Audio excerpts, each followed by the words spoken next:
കരുത്തരുടെ പോരാട്ടത്തിൽ രാജസ്ഥാനെതിരെ മുംബൈ ഇന്ത്യൻസ് ആദ്യം ബാറ്റ് ചെയ്യുന്ന നേരം പവർ പ്ലേയിൽ 3 വിക്കറ്റുകൾക്ക് മുംബൈ മുട്ടുകുത്തി.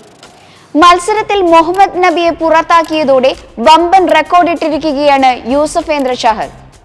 IPL-ൽ 200 വിക്കറ്റ് പൂർത്തിയാക്കുന്ന ആദ്യത്തെ താരമെന്ന നേട്ടത്തിലേക്കാണ് രാജസ്ഥാൻ സ്പിന്നർ എത്തിയിരിക്കുന്നത്. ഇന്ത്യൻ ടീമിനായി ഗംഭീര പ്രകടനം നടത്തിയിരുന്ന താരം IPL-ലും തകർപ്പൻ പ്രകടനമാണ് പുറത്തെടുക്കുന്നത്.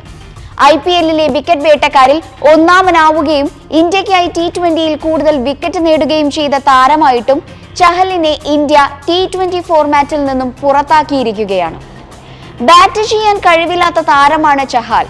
അതുകൊണ്ട് തന്നെ ഇന്ത്യ ചഹലിനെ തഴഞ്ഞ് മറ്റ് സ്പിന്നർമാർക്ക് അവസരം നൽകുകയാണ്. T20-ലെ മോഹിപ്പിക്കുന്ന റെക്കോർഡുണ്ടായിട്ടും ഇപ്പോഴും അതേ ഫോം നിലനിർത്തിയിട്ടും എന്തുകൊണ്ടാണ് ഇന്ത്യക്ക് വേണ്ടാത്തതെന്നാണ് ആരാധകർ ചോദിക്കുന്നത്. സെലക്ടർമാർക്കെതിരെ വ്യാപക വിമർശനം ആരാധകർ ഉയർത്തുന്നു. IPL-ന് ശേഷം T20 ലോകകപ്പ് നടക്കാൻ പോവുകയാണ്. ചഹലിന്റെ ഇക്കോണമി മോശമാണെന്ന് ചൂണ്ടിക്കാട്ടിയാണ് പലപ്പോഴും അദ്ദേഹത്തെ തഴയുന്നത്. എന്നാൽ വിക്കറ്റ് നേടി കൂട്ടുകെട്ട് പൊളിക്കാൻ അദ്ദേഹം മിടുക്കനാണ്. എതിരാളികളുടെ നീക്കം മുൻകൂട്ടി കണ്ട് തന്ത്രം മെനയാൻ ചഹൽ മിടുക്കനാണ്. മുംബൈ ഇന്ത്യൻസ് ടീം വേണ്ട പോലെ ഉപയോഗിക്കാതെ തഴഞ്ഞ ചഹലിനെ റോയൽ ചലഞ്ചേഴ്സ് ബംഗളൂരുവാണ് വളർത്തിയത്.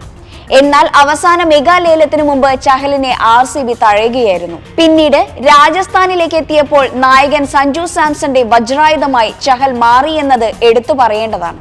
സീസണിൽ ഇതേ മികവ് തുടർന്നാൽ ചഹലിനെ തിരിച്ചു വിളിക്കാൻ സെലക്ടർമാർ നിർബന്ധിതരായേക്കും.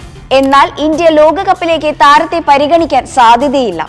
കരിയറിൽ ഇന്ത്യക്കായി നിരവധി തവണ മാച്ച് വിന്നിംഗ് ബൗളിംഗ് കാഴ്ചവെച്ചിട്ടുണ്ടെങ്കിലും ഇതുവരെ ഒരു ലോകകപ്പിൽ പോലും ചഹലിനെ പരിഗണിച്ചിട്ടില്ലെന്നതാണ് വിചിത്രമായ കാര്യം.